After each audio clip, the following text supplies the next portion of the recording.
Okay friends, this is going to be a very quick video on finding the greatest common factor. So we have three numbers right here, 8, 18, and 12. So if we take 8 and we break it down into its prime factored form, 8 is 2 to the power of 3. 18 is 2 times 3 to the power of 2. And 12 is 2 squared times 3.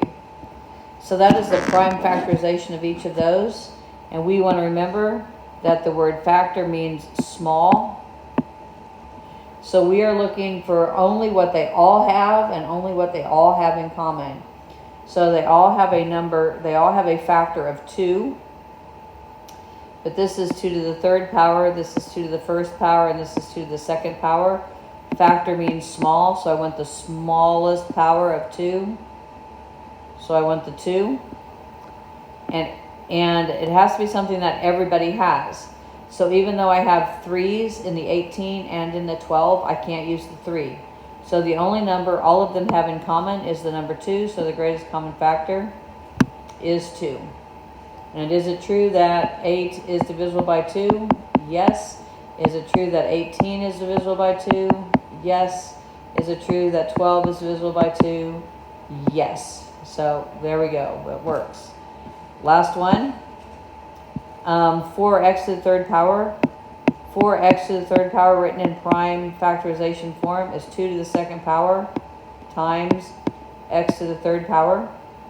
12x is 2 squared times 3 times x, and 16x to the second power is 2 to the fourth power times x to the second power. A reminder that the F stands for the word small, stands for the word factor.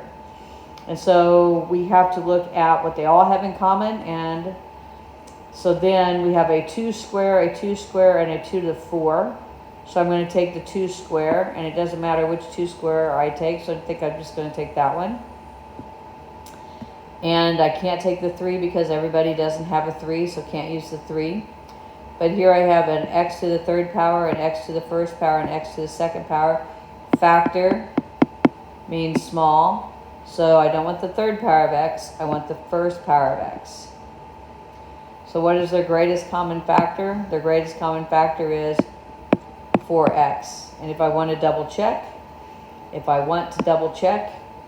4x to the power 3 is divisible by 4x. Yes, it is. That gives us x squared.